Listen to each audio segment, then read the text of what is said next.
जिस गन्ने से गुड़ इतना काला होता है उसकी चीनी इतनी सफेद कैसे हो गई? केमिकल्स उसमें डाले जाते हैं।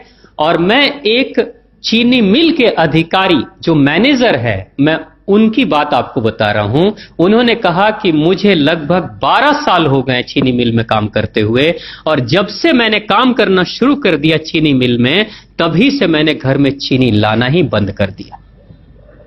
मैं तब से अपने बच्चों को चीनी खिलाता ही नहीं हूं, जबकि नौकरी से सैलरी वहीं से मिलती है, मगर चीनी नहीं। मैंने कहा कि आखिर कौन सी घटना घटी जिसके कारण से आपने ऐसा किया? तो उन्होंने बताया एक छोटी सी घटना कि चीनी मिल में जो ये पानी निकलता है ना, चीनी के बनने के बाद उस प्रोसेसिंग में जो पानी निकलता है, उस पानी में वो सारा केमिकल भी मिक्स रहता है, और उस पानी को चीनी मिल वाले लोग अक्सर एक टंकी में जमा करके रखते हैं। ये सभी चीनी मिल वालों के पास में होता है, आप भी कभी जाएंगे तो आपको भी पता चलेगा। वो टंकी में वो पानी रखा जाता है, लेकिन रोज रोज प्रोसेसिंग हो रहा है, रोज चीनी बन रही है, रोज बहुत सारा पानी आ रहा है, तो आखिर कब तक? एक टंकी की क्षमता है ना, कितने दिनों तक वो टंकी खाली रहेगी? भर जाती है, भरेगी तो फिर क्या करेंगे? खाली करना है। तो क्या किया था चीनी मिल के लोगों ने? सोचा कि छोड़ो ना, अब कहां जाएंगे उसको फेंकने के लिए कहीं दूर, क्योंकि अब उतनी बड़ी टंकी जिसमें हजारों गैलन पानी है, उसके लिए ट्रांसपोर्ट में कितना खर्च आएगा, तो बेहतर होगा रात के अंधेरे में कहीं खेत में डाल देते हैं। क्योंकि जनरली फैक्ट्रियां तो होती हैं ऐसे ही बिराने में, तो कहीं डाल देते किसी खेत में, क्या पता चलेगा पानी है कि चीनी मिल का पानी है क्या है। तो ये सोचकर मैनेजमेंट वाले लोगों ने रात में ही उस पानी को खेतों में छुड़वा दिया, और नतीजा ये हुआ कि उस खेत की सारी फसल जल गई, मिट्टी बंजर हो गई। और जब किसान पता करने लगा कि आखिर क्या हुआ मेरे खेत में, जब चेकअप कराया वो मिट्टी का, तो पता चला कि इसमें तो चीनी मिल का जो वेस्ट मटेरियल है वो डाला गया है।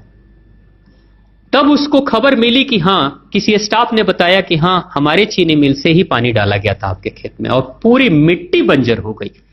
उसने केस कर दिया और चीनी मिल वाले को मुआवजा देना पड़ा लाखों रुपए। तभी से वो स्टाफ कहते हैं कि जो मिट्टी को बंजर कर दे वो इंसान के शरीर में जाए तो क्या करेगी। उसी के बाद से मैंने अपने घर में चीनी लाना बंद कर दिया। और सच्चाई है, लगभग अगर आप देखेंगे तो अंग्रेजों के आने के समय अंग्रेज पहला चीनी मिल इन्होंने भारत में ही लगाया था। पहला चीनी मिल भारत में ही अंग्रेजों का लगा, और अंग्रेजों ने चीनी की शुरुआत की। भारत के लोग गुड़ खाते थे, चीनी नहीं खाते थे। उन्होंने बहिष्कार किया, बिल्कुल नहीं, लेकिन चीनी और चाय पत्ती दोनों के लिए लोगों को तैयार किया गया था। चाय पिला पिलाकर फ्री में चीनी के लिए तैयार किया गया, और चाय के लिए भी तैयार किया गया। अंग्रेज ने जब से यह शुरू किया है, और पिछले 50 वर्षों से हमारे समाज में चीनी खाने का प्रचलन बहुत तेजी से बढ़ा है, और उसी समय से भारत के लोगों के बच्चों के शरीर में कैल्शियम की कमी होनी शुरू हो गई है। अगर कोई मां, अगर कोई बहन जो गर्भवती हो, गर्भकाल के दौरान अगर चीनी का सेवन अगर कोई बहन कर रही हो, तो चांसेस ज्यादा होते हैं गर्भपात होने के। कोई मां अगर बच्चे के जन्म से पहले 1 साल पहले से ही चीनी छोड़ दे और सामान्य भोजन करे, अपना ही दूध बच्चे को पिलाए, और कम से कम 5 साल तक बच्चे को चीनी ना खिलाए, खुद को चीनी ना खिलाए, उस बच्चे को कभी भी ऑस्टियोपोरोसिस की समस्या नहीं हो सकती। कैल्शियम की कमी उसके शरीर में कभी नहीं होगी। चीनी जब जाती है आपके शरीर में, तो बाहर जब निकलती है तो अकेले नहीं निकलती, कैल्शियम लेकर निकलती है। चीनी कैल्शियम लेकर निकलती है, हड्डियों को गलाकर निकलती है। और जिसके शरीर में कैल्शियम की कमी हो जाती है, उसके शरीर में मैग्नीशियम, पोटेशियम, आयरन सबकी कमी हो जाती है।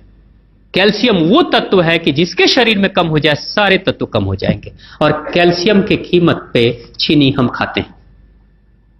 भारत, पाकिस्तान, बांग्लादेश, नेपाल, ऐसे कुछ देशों के अलावा दुनिया के बहुत सारे ऐसे राष्ट्र हैं जहां चीनी का इस्तेमाल ही नहीं होता। आज भी चीनी खाते नहीं, बहुत सारे देश नहीं खाते बिल्कुल।